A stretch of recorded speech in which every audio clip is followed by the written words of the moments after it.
जय शनिदेव, जय श्री राम, जय हिंद। नमस्कार दोस्तों, आपका श्री हरि कृपा चैनल में स्वागत है। आज का हमारा विषय है खूनी गुप्त धन। गुप्त धन की शक्ति जान कैसे लेती है, इसके बारे में आज हम चर्चा करने वाले, विश्लेषण करने वाले हैं। और दोस्तों, गुप्त धन की शक्ति के होने के 13 संकेत मैं आपको आज बताने वाला हूँ। ठीक है, इसी वजह से वीडियो को ध्यान से देखिए, पूरा देखिए, वीडियो को स्किप ना करिए, क्योंकि भाइयों गुप्त धन की शक्ति जान लेती है। आपने आज तक ये पढ़ा होगा या फिर सुना होगा, लेकिन आज मैं आपको दिखाने वाला हूँ और वो वीडियो के माध्यम से मैं आपको दिखाने वाला हूँ। लेकिन ये वीडियो सच है या झूठ है, हम इसकी पुष्टि नहीं करते। हमारे चैनल का एक ही मकसद है भाई, जो सच है उस पर चर्चा करना, आपके सामने रखना, और एक गुरु होने के नाते लोगों को नई राह दिखाना, सही राह दिखाना। ठीक है, और जो हमारे चैनल का भाई जो मकसद है, अंधश्रद्धा को कम करना, यही हमारे चैनल का मकसद है। तो भाइयों, वीडियो को स्किप ना करिए। भाइयों, आपने गुप्त धन की कहानी आपने दादा परदादा, जो आपने बुजुर्ग लोग होते हैं, उनसे आपने सुनी होगी। क्योंकि बहुत से पहले ज़माने ऐसी बातें घटित हुई कि जो लोग गड़ा हुआ धन निकालने को जाते थे तो उनकी जान भी जाती थी, या फिर जिनको गड़ा हुआ धन मिलता था या फिर जिनके घर में गड़ा हुआ धन होता था उनकी भी जान जाती थी। ऐसी कहानी आपने दादा परदादा, जो बुजुर्ग लोग, उनसे आपने सुनी होगी। लेकिन क्या भाई इसमें सच क्या है? ठीक है, तो भाई आपको मैं साफ साफ बताने वाला हूँ, सच आपको मैं बताने वाला हूँ कि जो गड़े हुए धन पर जो शक्ति होती है, जो टोटका होता है, वो एक खूनी शक्ति होती है। वो अगर हम गड़े हुए धन को निकालने की कोशिश करते हैं, उसके पीछे भागते हैं, उस शक्ति को अगर हम छेड़ते तो हमारी जान भी ले सकती है। ये बात भाई वो सच है। लेकिन क्या है कि लोग समझ नहीं पाते क्या सच है क्या झूठ है। अभी देखिए भाइयों की गड़ा हुआ धन की जो शक्ति होती है, गड़े हुए धन पर जो टोटका होता है, जो शक्ति होती है, वो किसी सांप के रूप में होती है, या फिर किसी जो काली शक्ति होती है, काली शक्ति के रूप में होती है। आज की भाषा में उसको निगेटिव शक्ति बोलते हैं। ठीक है, अब ये शक्ति में पावर कितना होता है ये बताने की आज मैं कोशिश करने वाला हूँ। आपको थोड़ा ध्यान से सुनिए। तो शक्ति में इतना पावर होता है भाई, अगर ये गुप्त धन की शक्ति अगर किसी के घर पर बैठती है, या फिर किसी से घर से जाती है, या फिर किसी के घर में अगर शक्ति होती है, तो उस घर का पूरा सुख चैन छीन लेती है। उस घर में आर्थिक, शारीरिक, मानसिक समस्याएं बनाती है। वो घर के लोगों को इतना परेशान करती कि भाई उन लोगों को ऐसा लगता है कि भाई अभी हम सुसाइड कर ले, हम आत्महत्या कर ले। इतना उन घर में प्रॉब्लम ये शक्ति पैदा करती है। तो थोड़ा सोचिए फिर इस शक्ति में कितना पावर होगा। क्या बहुत से लोगों ने मुझे पूछा कि गुरुजी, गुप्त धन की शक्ति का हमारे घर पर प्रभाव है, हम ये कैसे जाने, उसके क्या संकेत होते हैं कि हमारे घर पर नेगेटिव शक्ति का प्रभाव है, नेगेटिव शक्ति हमारे घर पर आती है, या फिर नेगेटिव शक्ति हमारे घर में है, इसके क्या संकेत होते हैं? ऐसे मुझे बहुत से कॉल आते हैं। ठीक है, और देखिए भाई, वो मेरा जो मकसद है वो यही है कि भाई आपके घर में सुख शांति बढ़े। अगर कोई आपके घर में नेगेटिव शक्ति तो चली जाए, उसकी जानकारी आपको मिले, और आपके घर में सुख शांति ज़्यादा बढ़े, यही मेरी कोशिश होती है। तो मैं आज आपको भाइयों 13 संकेत बताने वाला हूँ। ठीक है, कि ये नेगेटिव शक्ति होने के 13 संकेत होते हैं। अगर ऐसा इनमें से एक भी संकेत आपके घर पर ज़्यादा होता है, बार बार होता है, तो फिर ऐसा मानने का कि हमारे घर में नेगेटिव शक्ति है। तो फिर इसमें क्या करने का? इसमें कुछ उपाय होते हैं, कुछ मंत्र साधना होती है, कुछ विधि होती है, कुछ हवन होते हैं। सनातन धर्म में इसके लिए उपाय बहुत से होते हैं। किसी पंडित के माध्यम के द्वारा आप ये उपाय कर सकते हैं। विधि विधान करने से क्या है कि फिर नेगेटिव शक्ति का प्रभाव कम हो जाता है।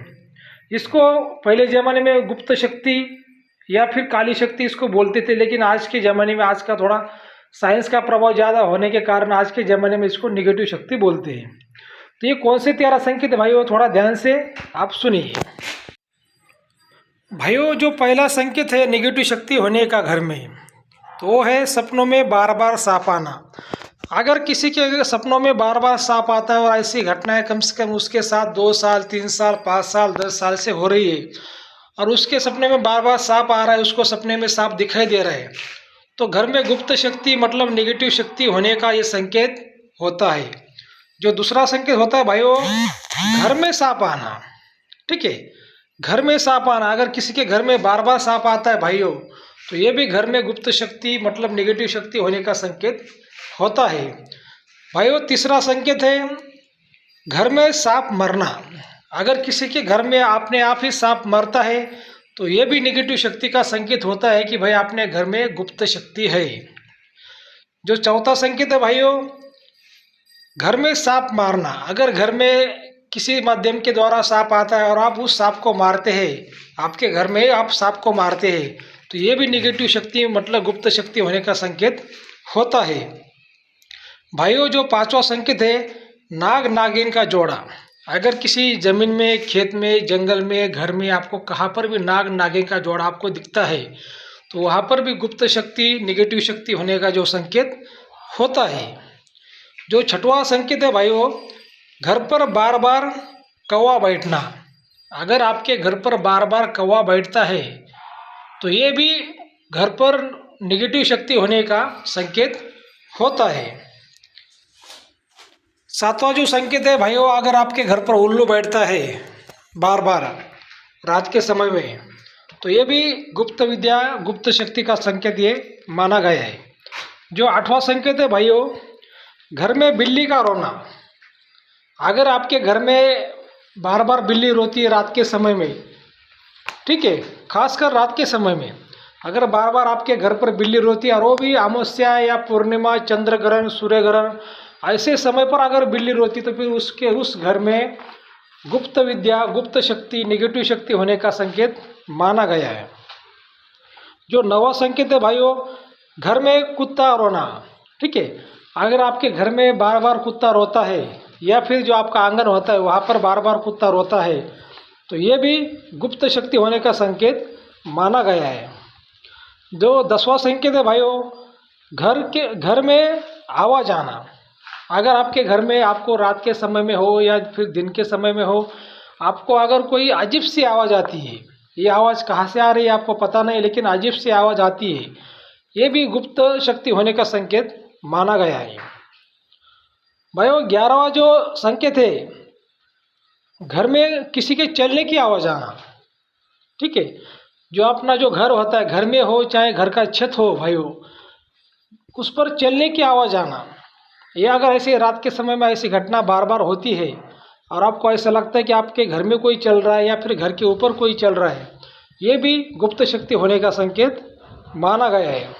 जो 12वां संकेत है भाइयों, नींद में चलना।